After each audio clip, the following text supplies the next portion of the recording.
Kita ketemu lagi Bapak Ibu Saudara dalam acara Spiritual Breakthrough. Saya ada di depan sekolah yang sedang dibangun.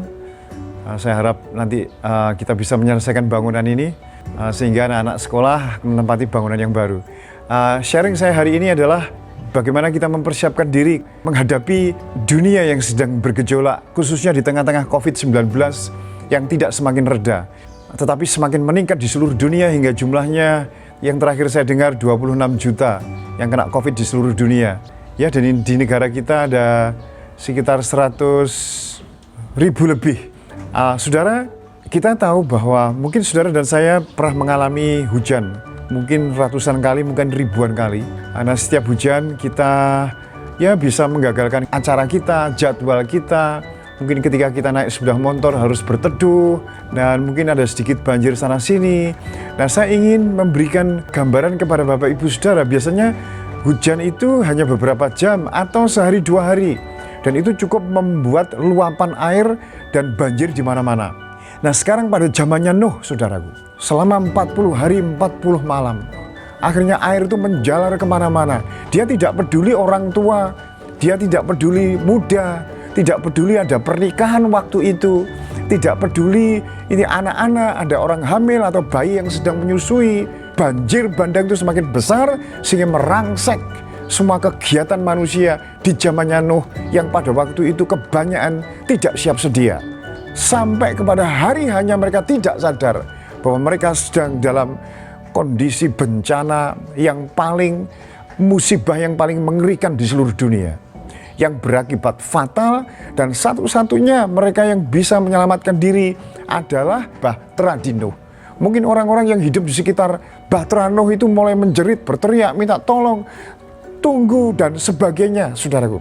Tetapi Bahtera itu ditutup oleh Tuhan sendiri, sehingga tidak ada orang yang bisa masuk ke Bahtera itu. Dan akhirnya semakin tinggi dan semakin banyak orang meninggal, dari bayi-bayi, pemuda, sampai orang tua, hewan-hewan mengapung, semua jadi mayat di sana-sini, suasana yang mengerikan terjadi. Nah, Tuhan Yesus ngomong seperti zamannya Nuh, demikian juga zaman kedatangan anak manusia.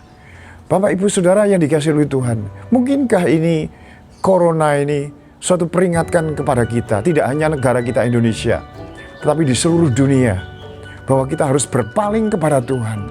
Kalau toh peperangan dunia satu, perang dunia kedua yang begitu menghabisi nyawa jutaan manusia, tidak juga menjadi peringatan bagi kita. Tsunami, gunung meletus, dan kita sekarang melihat kembali pandemi ini yang mengakibatkan pergolakan manusia, menyebabkan kesulitan ekonomi, tatanan-tatanan kehidupan mulai bergoyang, berubah, saudaraku. Nah, adakah kita mengerti, adakah kita bisa menerima anten rohani hidup kita, bahwa ini semuanya adalah sebagai rentetan peringatan Tuhan untuk kita hidup di akhir zaman ini, untuk kita mempersiapkan hidup kita, membangun sebuah benteng agar kita tidak terlambat. Nah, keterlambatan orang di zaman Nuh dan juga di zaman Sodom dan Gomora membuat mereka binasa. Keterlambatan untuk bertobat, keterlambatan untuk kita setia kepada Tuhan, melayani Tuhan, keterlambatan untuk kita memulihkan hidup rohani kita, memulihkan hidup kita dengan keluarga, pemulihan kita dari dosa-dosa yang kita sembunyikan. Saudara, ini adalah masa sebelum terlambat. Kita harus melakukan sebuah revolusi dalam hidup kita. Revolusi batiniah, rohaniah yang harus kita tata dengan sesegera mungkin.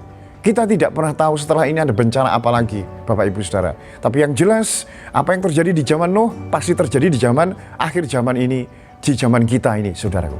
Jadi hal yang perlu kita perhatikan sekarang, mari kita membenahi hidup kita, membereskan hidup kita secara pribadi dengan Tuhan, terus kita dengan keluarga, kita dengan saudara seiman, kita dengan sesama manusia. Inilah waktunya kita mengadakan pemulihan seserius mungkin, sesegera mungkin.